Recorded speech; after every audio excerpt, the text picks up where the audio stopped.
Finally, if we're serious about economic growth, it is time to heed the call of business leaders, labor leaders, faith leaders, law enforcement, and fix our broken immigration system.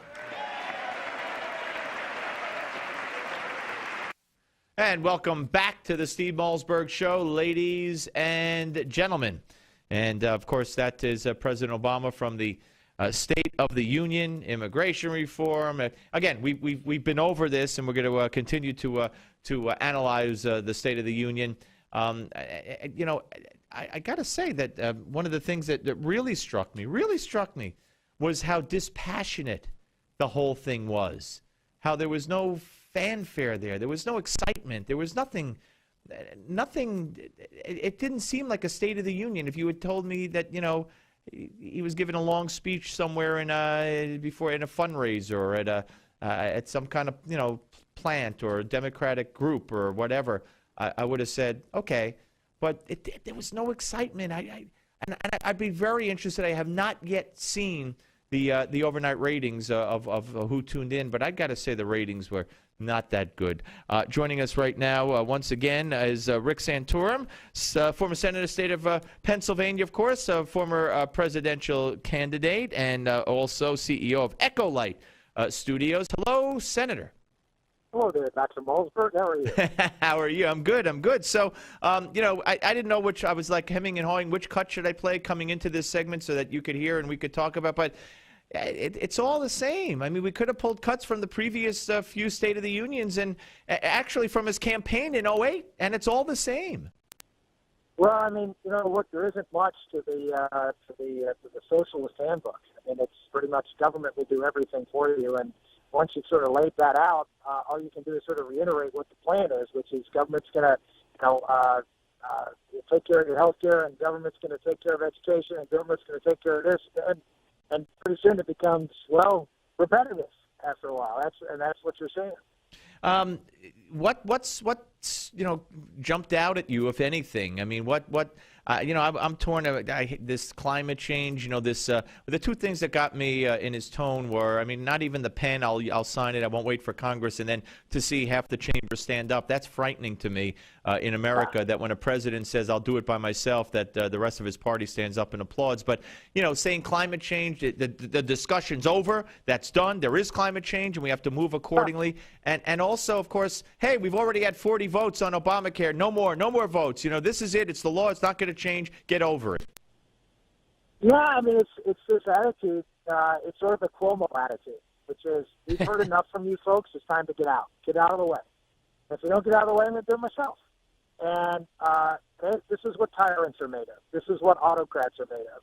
This is why the left standing up is really quite disturbing. And I've done several interviews over the last, not just today, but over the last few months, and I've just harped on the same issue, which is, I don't want to talk to conservatives. I want to talk to the liberals and moderates who are listening to this broadcast and say, careful what you wish for.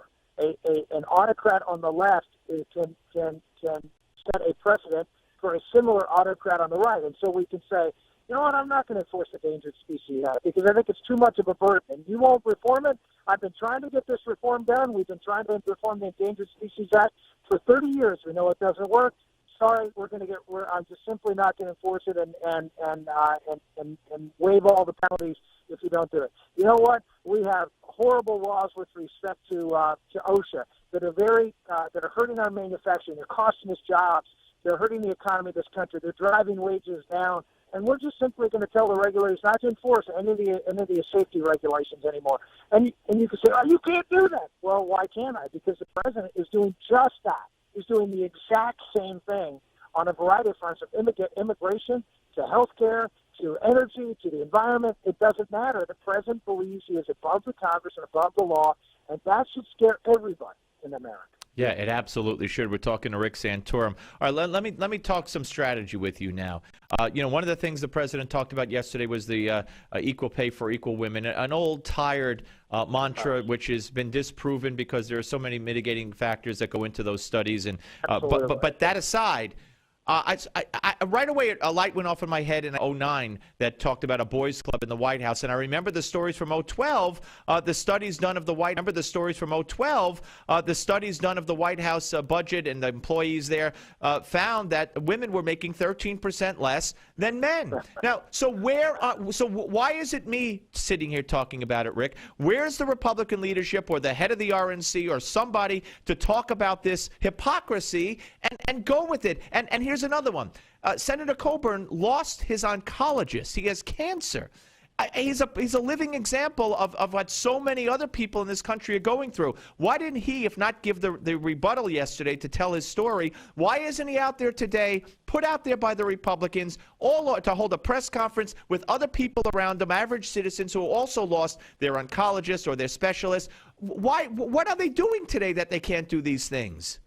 Because we aren't very good at telling stories that grip the American public. It's one of the real tragedies of the Republican side of the aisle, which we don't understand how to communicate. And you just mentioned great stories that not only communicate the facts of the situation, but do so by grabbing these people on an emotional level. And like it or not, if you don't do that, if you don't provide real world and real life examples and tell a story that can bring you in and make you understand on the human level the impact of these policy changes, then we're just talking numbers and people's eyes glaze over and they turn the channel. And it's, whether you look at the responses to the State of the Union last night, you didn't see that kind of emotional connection that you really want to see out of the Republican Party going forward. We have to be a party that communicates with the average person who's really being impacted adversely by all of these policies, whether it's the dramatic explosion of the wealth gap in America under the Obama policies, to the impact of healthcare that you mentioned before, people losing their doctors and losing care and losing their insurance. We need to be making those personal stories, and we don't. And I'm glad you mentioned them, and please continue to do so. Someone has to.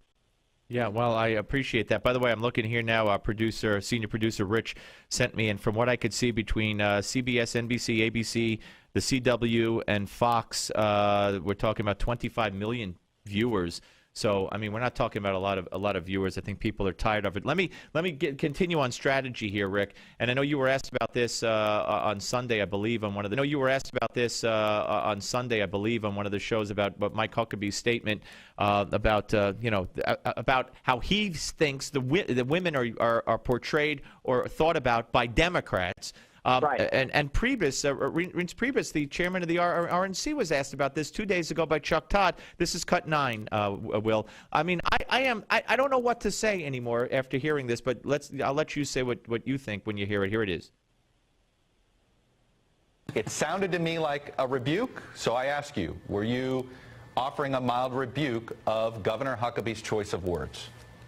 Sure. I mean, yes, I was. But and the reason is that, you have to accept the political world we live in the sense that you cannot offer up words like libido, wherever that came from. You don't offer up these sorts of, lobs and set up passes and serves that allow the Democrats to spike the ball. I mean, it's not where our party stands. It really isn't even what Mike Huckabee meant to say. I mean, what he is doing is giving a warning and saying if Hillary runs, we have to watch everything we say because we can't use words. We can't talk about this. I am dumbfounded. Well, the point that Mike Huckabee was making is of course, was taken completely out of context, and that he was talking about what Democrats, right? How Democrats see women, and in fact, if you read the whole statement, and he was talking about how women have been, have done amazing things and have made tremendous progress and are, perfectly capable of providing for. I mean, it was a full-throated support, really, of feminism, to be honest with you. And he was saying something disparaging about how Democrats see women. Look, I'm not going to defend his choice of words. It was not a smart choice of words. It was not. I mean, but the idea that we need to sort of pile on to Mike because he made a poor choice of words, I think is the wrong thing to do. You need to focus on the point he was trying to make and stand by that point, which is we don't see women as helpless and in need of the government's help to be able to survive. Right. All right, Rick, always great to talk to you, sir. Rick Santorum, of course, you know him as former senator of Pennsylvania and as a former presidential candidate. Also, of course, CEO of Echolite Studios, a studio that's doing such wonderful things. And glad to talk to you, sir. My pleasure. All right, take care. Rick Santorum, ladies and gentlemen. When we come back, our panel will join us. And we'll welcome back radio host Kevin Jackson, and our own John Bachman will join us right here on the Steve Malzberg Show, Newsmax TV and radio.